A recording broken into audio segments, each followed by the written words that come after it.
제가 최근에 그동안 한 번도 생각해보지 않았던 생각을 하나 한 게 있습니다. 제가 문과 출신이다 보니까 별로 이런 데 관심이 없었는데요. 이제 핸드폰이 있습니다.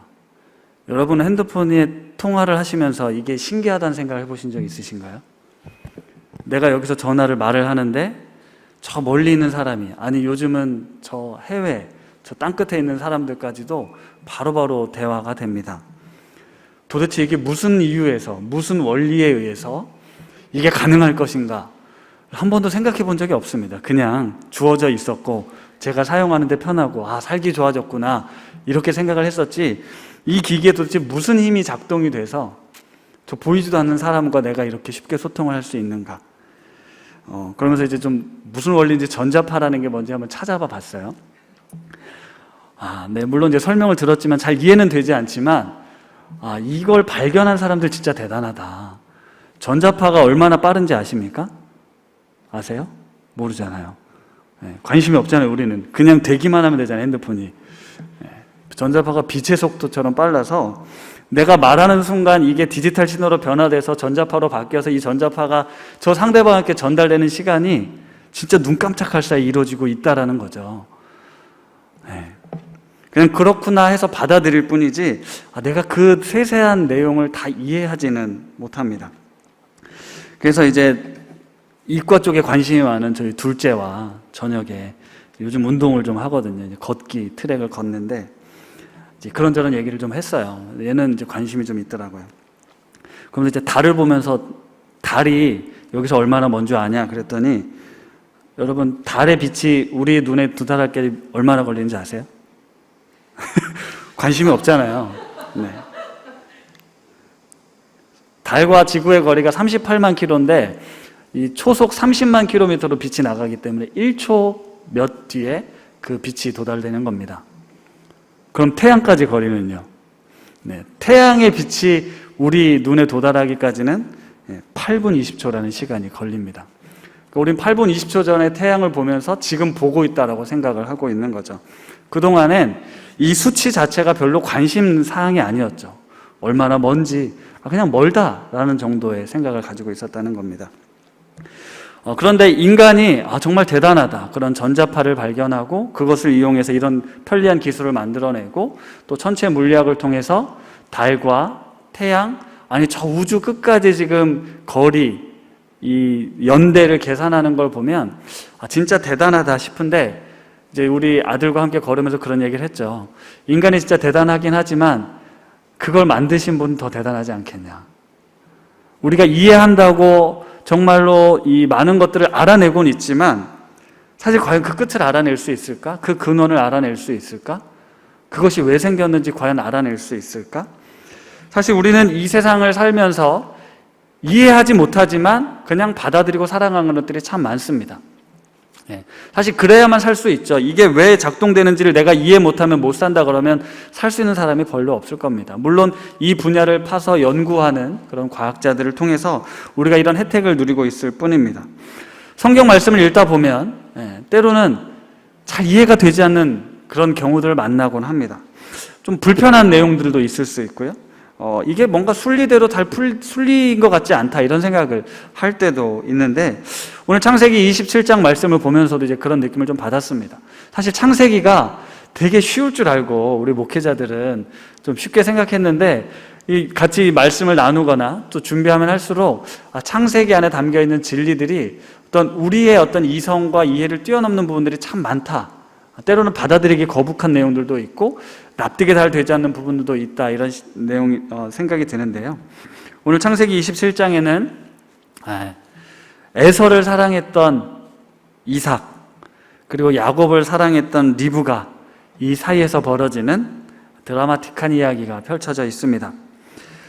하나님을 잘 믿는 가정입니다.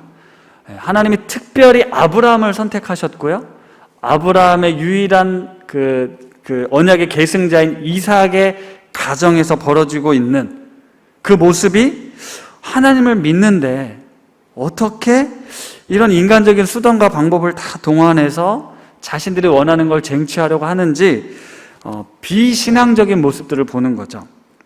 어떤 분들은 이 본문을 통해서 부모의 편애가 가정을 망친다, 이런 식의 설교를 하기도 하는데요. 도대체 창세기 27장이 성경에 기록된 그 이유는 무엇일까요? 지난주에 이삭에 대해서 함께 살펴보면서 하나님이 함께 하심을 보여주었던 믿음의 사람 이삭을 제가 말씀드렸습니다. 그랬던 이삭이 오늘 27장 1절에 이렇게 묘사를 하고 있는데요. 27장 1절 말씀 제가 한번 읽어드리겠습니다. 이삭이 나이가 많아 눈이 어두워 잘 보지 못하더니, 물론 설명은 나이가 많아서 눈이 어두워졌다라고 이야기를 하고 있지만 성경에서 눈이 어두워졌다라는 표현은 영적인 무감각, 어쩌면 무지, 이런 의미가 있습니다. 그러니까 이삭이 나이가 많았을 때 나이가 들면 들수록 신앙이 더 깊어지고 성숙했다라기보다 영적으로 무뎌지고 무지해졌다라는 걸 보여주는 설명이라고 할 수 있는 거죠. 이삭의 아내 리브가는 어땠습니까? 우리가 리브가를 잘 살펴보진 않았지만 리브가 밧단 아람에서 그 엘리에셀 종을 만났을 때 어떤 모습을 보여줬는지 우리는 성경을 통해서 알고 있습니다. 그는 나그네를 대접하는 자비와 긍휼의 모습이었고요.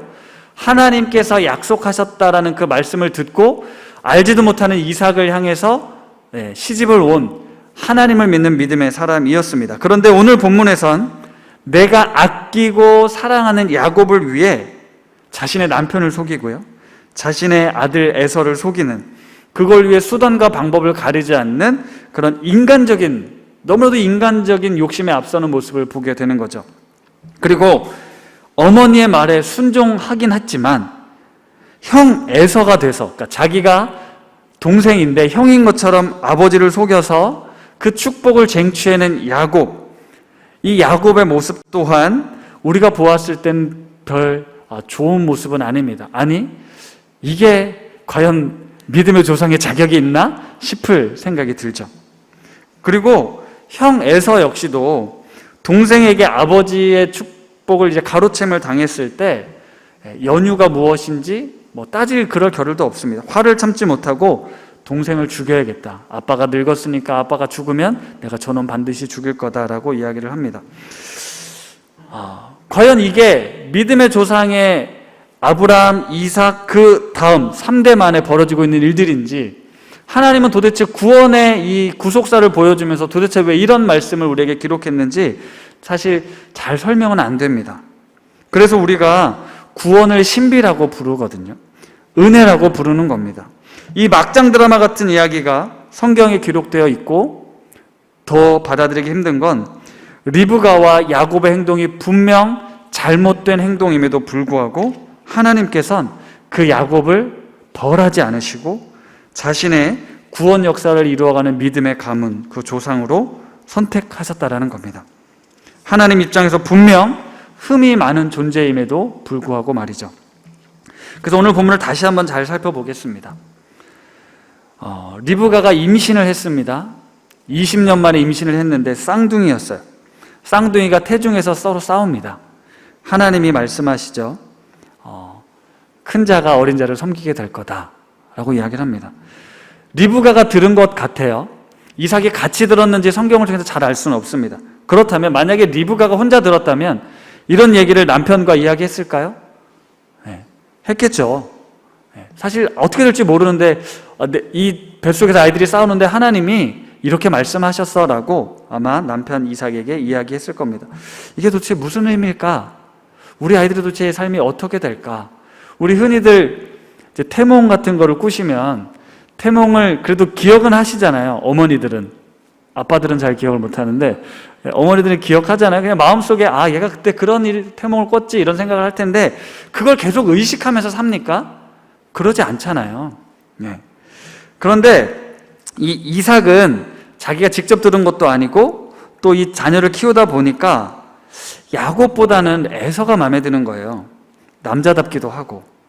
그런데 반대로 리브가는 장막안에 거하면서 하나님의 말씀도 배우고 또 엄마의 일을 도우면서 순종하는 야곱을 보면서 하나님의 뜻이 이 아이에게 있겠구나라는 걸 생각했을 겁니다. 고대 근동에서 이 장자권 있잖아요. 장자가 받는 축복은 그 큰아들에게 당연히 2배 이상의 복을 주는 건 당시 당연한 문화였어요. 그리고 아버지가 자식을 위해 이렇게 축복하는 행위들이 효력이 있다라고 믿었던 시대입니다.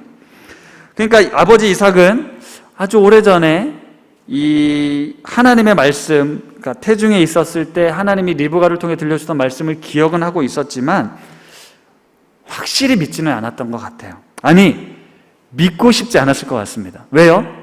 내가 봤을 때는 에서가 더 잘났고 에서가 이 장자권의 축복을 받는 게 우리 가문을 위해서도 더 낫다라고 판단을 했기 때문이죠. 그래서 이삭이 이제 축복을 하는데요, 공개적으로 하지 않습니다. 에서를 조용히 불러서 내가 좋아하는 별미를 만들어 오면 내가 너를 축복해 줄게. 사실 자식들에게 축복하는 행위는 가정의 축제와도 같은 일이기 때문에 공개적으로 하는 일들입니다. 그런데 이삭에게는 뭔가 깨름직한 부분이 있었으니까 조용히 에서만 불러서 복을 주려고 했던 거예요. 그런데 아니나 다를까 그 사실을 누가 듣습니까? 리브가가 몰래 듣게 됩니다.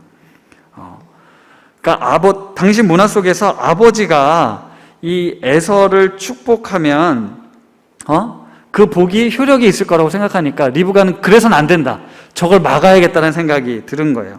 이게 매우 인간적인 판단이었죠. 그래서 야곱을 불러서 이렇게 하자, 내가 복을 받아야 되니까 네가 이렇게 속이면 될 거야 라고 이야기를 합니다. 그러니까 리브가는 하나님이 만약에 그런 말씀을 하셨을 때 그 아이가 어떻게 될지를 믿음으로 지켜본 게 아니라 자기가 뭔가 해보려고 노력을 하게 된 거죠. 믿고 기다리기보단 내가 무언가를 해야 한다는 생각이 더 강했던 겁니다. 그렇게 이 매우 긴장감 넘치는, 살떨리는 그런 일들이 오늘 말씀을 보면 이제 나와요. 아버지가 네가 진짜 에서 맞냐라고 물어보기도 하고요, 막 몸을 만지기도 하고요. 그렇잖아요. 그런 위기의 순간을 넘어서 이 야곱은 하나님께서 아브라함을 통해 그리고 이삭을 통해 주셨던 그 축복을 야곱도 받게 됩니다. 만약에 이 야곱이 이렇게 아버지를 이제 결국 성공적으로 속이고 이제 기쁜 마음으로 리브가 어머니에게 왔을 거 아니에요? 두 사람은 잠깐 기뻤을지 모르겠습니다. 그런데 상식적으로 생각해 보십시오. 그게 완벽한 범죄가 될 수 있을 거라고 생각하십니까? 금방 들통날 거짓말이었잖아요. 네? 그리고 정말 자신들이 이렇게 거짓된 방법으로 사람을 속여서 받는 축복이 효력이 있을 거라고 이 두 사람은 정말 생각했던 것일까요? 그것도 사실은 잘 이해가 되지 않는 행동이에요. 그리고 나중에 에서가 화가 나서 자신의 동생을 죽이려고 한다는 사실을 알게 됐을 때 리브가는 어떤 생각이 들었겠습니까? 우선 이 에서와 야곱 두 아들을 이룰 수 없다는 생각에 야곱을 오빠 라반의 집으로 피신시키죠. 그러니까 어쩌면 리브가는 자기가 하나님의 어떤 계획, 그 복을 자신의 힘으로 전해주려고 애를 썼지만 결과적으로는 원하지 않는 결과를 맞이하게 됩니다. 실제로 성경에 이 야곱이 이제 삼촌 라반에게 갔다가 돌아오잖아요. 리브가는 평생 야곱을 못 만나지 않았나 싶은 생각이 들 정도입니다. 이삭은 어땠을까요? 우리가 오늘 함께 읽은 본문의 말씀에 이삭의 심경이 잘 나와 있어서 그 부분만 제가 발췌를 한 건데요. 이삭이 야곱에게 축복하기를 다 마쳤습니다. 그리고 야곱이 장막을 나가자 곧 에서가 돌아왔다고 합니다. 아무것도 모르는 에서는 아버지가 좋아하는 맛있는 음식을 만들어서 지금 아버지에게 딱 드리면서 아버지, 이 음식 드시고 나에게 축복을 해주십시오 라고 이야기를 하죠. 깜짝 놀란 이삭이 말합니다. 넌 누구냐? 얼마나 당황스러웠겠어요.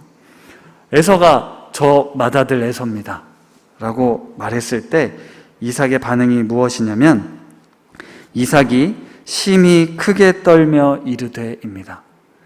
이삭이 심히 크게 떨며 매우 혼란스러웠고 매우 놀랐고 매우 경악스러운 상황이었다는 걸 표현하고 있는 거예요. 자, 질문.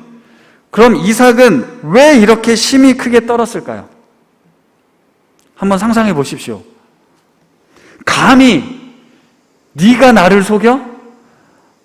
감히 형에게 돌아갈 축복을 가로챘어? 야곱에 대한 분노, 그럴 수 있었죠.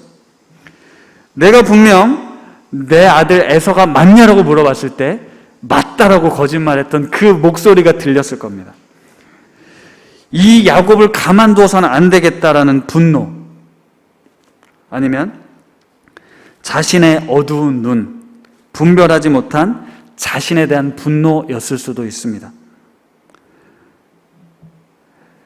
이 이삭이 심히 크게 떨며 그 분노한 건 자신에 대한 자책일 수도 있지만 야곱에 대한 분노가 아니었습니다.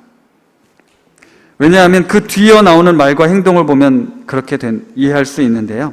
우리가 33절 말씀을 다시 한번 같이 읽어보겠습니다. 시작.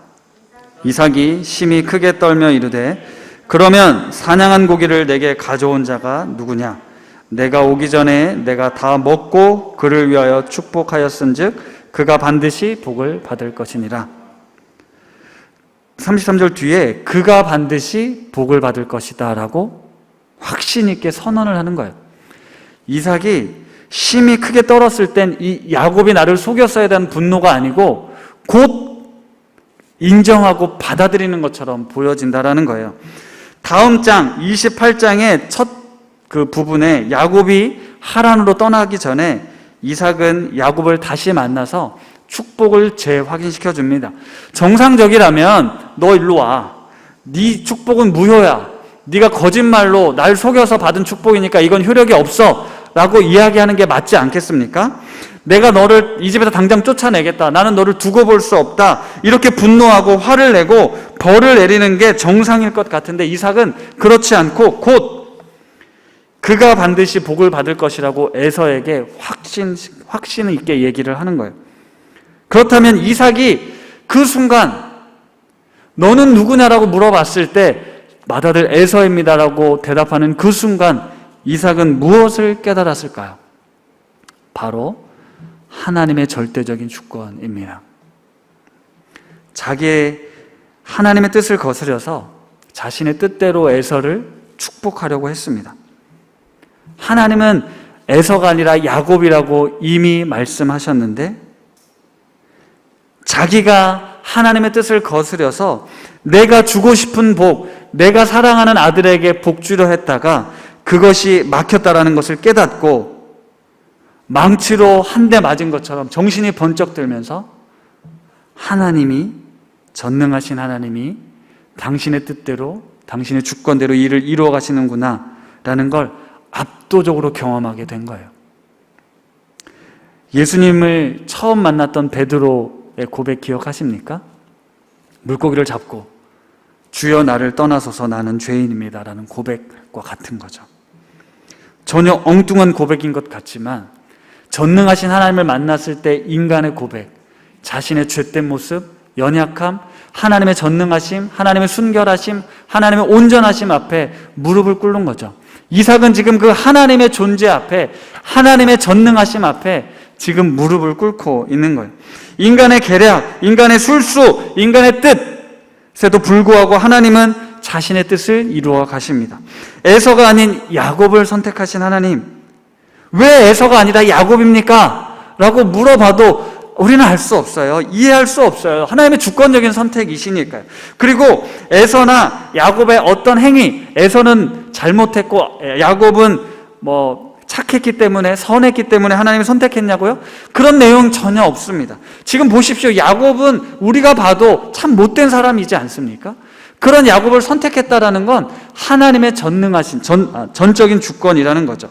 인간들의 계획이나 교만한 행동에도 불구하고 말입니다. 이 축복하는 이 사건 이후에 28장부터 본격적으로 야곱의 인생이 시작이 되는데, 그렇다면 왜 27장 야곱에게 복 주시는 장면, 이렇게 막장 드라마 같은 이 내용을 이 27장에 기록해 놓았을까요? 그것은 하나님의 구속사에 있어서 야곱이 매우 이종표적인 인물이었기 때문입니다. 야곱이 받게 된 이 장자의 축복은 우리가 계속 들어왔지만 이 세상에서의 성공과 번영을 뜻하지 않습니다. 야곱이 받았던 이 2배의 상속권의 그 부유함이 아니라 하나님의 자녀, 하나님의 구원 백성이 되는 매우 중요한 사건이었기 때문에 그렇습니다. 하나님의 구원과 관련한 매우 중요한 메시지가 여기에 담겨져 있기 때문에 이 사건을 기록해 놓은 거예요. 우리는 이 땅에서 가짜 복을 주고 싶어 하지만 하나님이 우리에게 진짜 주고 싶은 건 진짜 복, 하나님을 아는 복, 하나님의 자녀가 되는 복이라는 것이죠. 첫 번째로 하나님의 구원 사건은 우리가 다시 고백하지만 전적인 하나님의 선택과 은혜입니다. 하나님의 주권적인 선택이 갈대아 우르에 살고 있었던 아브라함 한 사람, 보잘것없는 한 사람을 건져내셨어요. 그를 약속의 땅으로 이끄셨습니다. 이걸 영적으로 보면 구원 사건인 거예요. 갈대아 우르, 세상에서 죄 가운데 빠져 살던 아브라함을 하나님이 건지신 거예요. 전적인 선택에 의해서. 이걸 영적으로 우리가 해석하면 하나님의 절대적인 예정과 선택은 아브라함의 어떠함과 상관없이 하나님의 그 특별한 은총이었다라는 겁니다. 그리고 그 복이 이삭에게로 이어졌고요. 이삭에게 태어난 쌍둥이 두 아들 중에 하나님은 야곱을 장자의 축복으로 이어갈 사람으로 택하신 겁니다. 이후에 야곱이 어떻게 됩니까? 이름이 이스라엘로 바뀌고 이스라엘 민족의 12지파의 조상이 되는 거잖아요. 야곱 이후부터는 야곱의 12아들 모두가 다 하나님의 언약 백성의 복을 누리게 되는 거예요. 그동안은 아브라함, 이삭, 야곱 이렇게 영적인 장자들을 통해서 그 믿음의 계보가 흘러갔다면 야곱 이후엔 12지파, 12아들 모두가 믿음의 자손이 되는 거예요. 이게 하나님의 특별한 은혜이고 선택이라는 사실입니다. 큰 아들 에서는 분명 인간적으로 보았을 때 장자였고 힘도 있었고 능력도 있었겠으나 하나님은 그 강한 에서보다 연약한 야곱을 택하신 거죠. 하나님이 약한 자를 들어 강한 자를 부끄럽게 하신 것입니다. 로마서 9장에 이런 말씀이 있습니다. 로마서 9장 10절에서 14절까지 말씀인데요. 이 말씀 같이 한번 읽어보도록 하겠습니다. 시작. 그뿐 아니라 또한 리브가가 우리 조상 이삭 한 사람으로 말미암아 임신하였는데 그 자식들이 아직 나지도 아니하고 무슨 선이나 악을 행하지 아니한 때에 택하심을 따라 되는 하나님의 뜻이 행위로 말미암지 않고 오직 부르시는 이로 말미암아 서게 하려 하사 이르시되 큰 자가 어린 자를 섬기리라 하셨나니 기록된 바 내가 야곱은 사랑하고 미워하였다 하심과 같으니라. 그런즉 우리가 무슨 말을 하리요? 하나님께 불의가 있느냐? 그럴 수 없느니라. 아멘. 하나님의 절대적인 주권, 하나님의 예정과 선택을 사도 바울이 로마서 9장에 기록을 해둔 겁니다. 그들이 나지도 않고 아직 태어나지도 않았는데 무슨 선이나 악을 행하지도 아니한 때 하나님이 하나님의 뜻대로 부르시는 이로 말미암아 택하셨다라는 거예요. 마지막 14절에 그런 하나님께 우리가 불의가 있냐라고 따질 수 있냐? 그럴 수 없다라는 거예요. 우리는 우리의 어떤 원인이 있어서 그에 따른 결과가 오면 이해가 되지만 이 사건은 우리의 어떤 이성으로 합리적인 계산으로 이해할 수 없는 사건이라는 거죠. 이삭의 어떤 그 계략도 실패했고요. 야곱 역시 속임수를 통해 이 축복을 가로챘지만 그건 무효화되지 않고 하나님께서 용인하십니다. 여기서 우리는 인간의 한계나 인간의 잘못이나 어떤 실수를 넘어 하나님의 선하신, 하나님의 온전하신 뜻이 성취되고 있다는 하나님의 주권을 다시금 보게 된다는 거죠. 두 번째로는 우리 하나님은 구원하시는 분이시기도 하시지만 심판하시는 분이시기도 하신다는 거예요. 하나님의 구원도 반드시 있고 심판도 반드시 있습니다. 이 사건을 보여주는 것이 바로 이 야곱과 에서의 이야기예요. 에서는 결국 하나님을 떠난 자녀의 최종적인 모습을 보여주는 상징적인 인물로 등장하게 됩니다. 사도 바울이 로마서 9장에 인용했던 구약 성경의 말씀이 어디에 나오냐면 말라기서 1장에 나옵니다. 야곱은 사랑하고 에서는 미워했다라는 이 구절이 말라기서에 기록이 되어 있는데요. 말라기서 1장의 이 말씀 한번 같이 이것도 보겠습니다. 네, 같이 읽겠습니다. 시작. 여호와께서 이르시되 내가 너희를 사랑하였노라 하나 너희는 이르기를 주께서 어떻게 우리를 사랑하셨나이까 하는도다. 나 여호와가 말하노라 에서는 야곱의 형이 아니냐.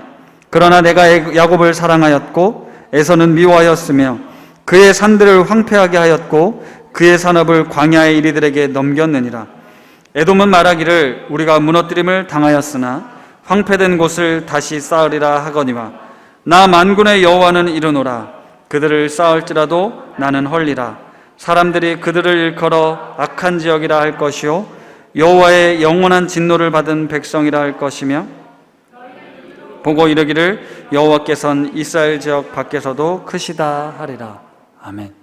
우리가 말라기서를 잘 읽지는 않아요. 보지는 않습니다. 근데 말라기서는 이스라엘의 역사의 마지막, 그러니까 멸망하고 포로로 귀향한 이후에 기록된 책이거든요.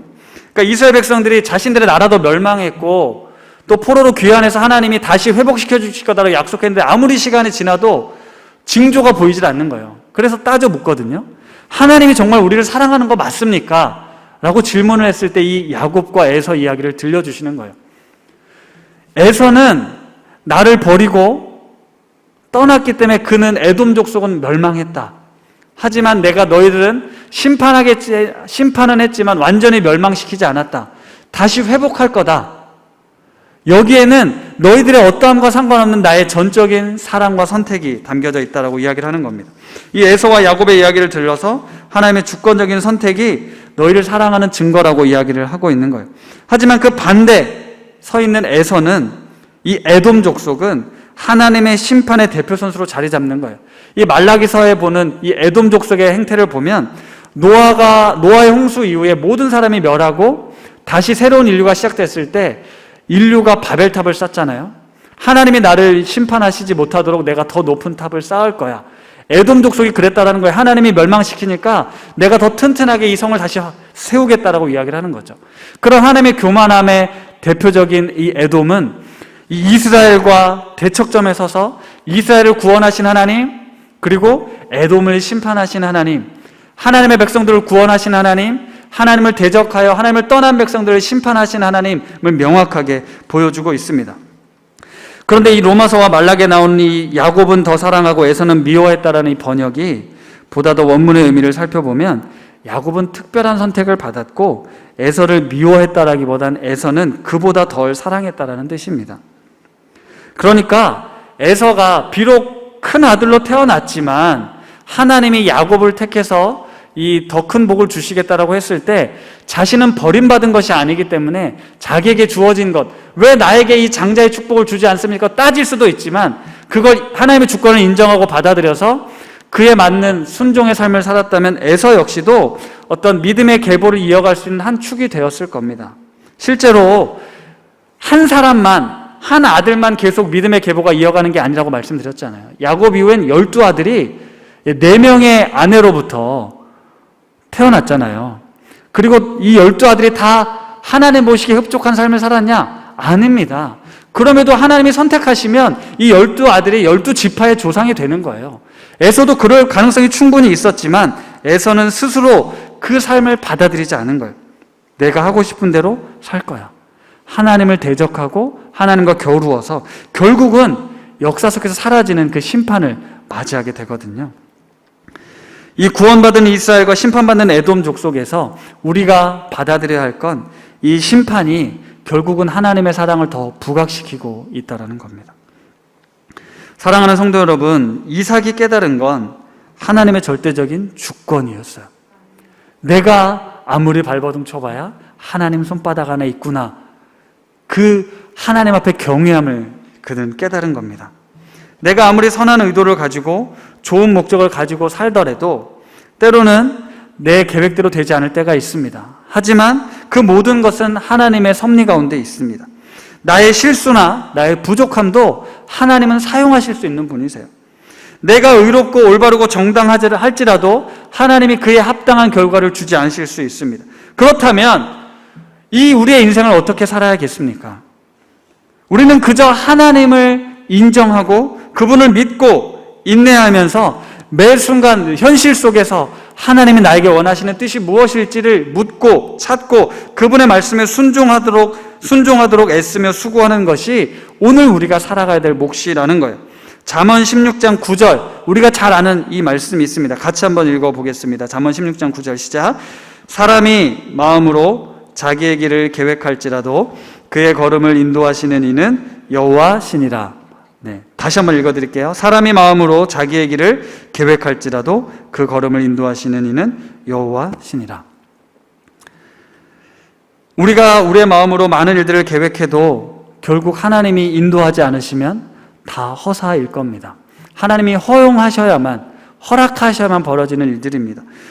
서두에 말씀드린 것처럼 인간이 지금 엄청난 속도로 과학기술 문명이 발전하면서 거대한 우주를 향해서도 나아가고 거대한 소우주인 이 세포, 원자, 여기까지 그 원리를 파악하려고 하고 있습니다. 생명의 근원까지 가려고 하는 인간의 노력들이 있습니다. 하지만 결코 잊어서는 안 되는 건 우리가 하나님의 허용 없이는 그것들이 되어지지 않는다는 거죠. 하나님 앞에서 정말 아무것도 아닌 먼지 같은 존재들이라는 사실입니다.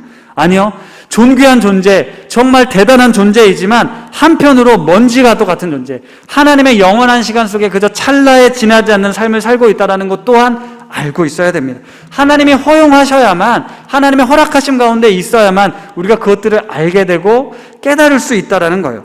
우리가 우리의 삶에서 벌어지는 많은 일들 알고 싶죠. 이해하고 싶죠. 하지만 모르는 것 투성이입니다. 우리가 이 말씀을 어떤 내 생각, 인간 중심적으로 생각하고 이해하고 해석하려고 할 땐 막히는 것들이 너무나도 많습니다. 하나님을 어떻게 이 피조물인 인간이 다 이해하고 헤아릴 수 있겠습니까? 그래서 우리의 생각을 전환해야 한다는 거예요. 하나님의 주권, 하나님의 통치를 그냥 우리는 인정하고 받아들여야 합니다. 그리고 피조물 된 우리가 해야 될 몫이 뭡니까? 하나님을 찬양하고 경배하고 예배하는 것 아니겠습니까?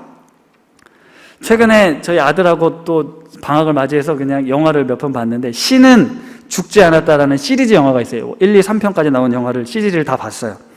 여기서 자주 고백하는 내용이 나오거든요. 이런 말도 안 되는 일들, 억울한 일들, 고난과 시련이 찾아올 때마다 그 주인공 목사님과 또 친구가 하는 이야기가 있습니다. 하나님은 선하시다. 언제나. God is good all the time. 이 고백을 되뇌입니다.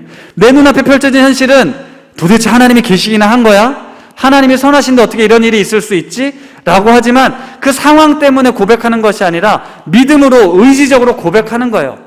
하나님의 절대적인 주권하에 이 모든 것이 이루어지고 있으니 선하신 하나님께서 하나님의 뜻을 이룰 것이라는 사실.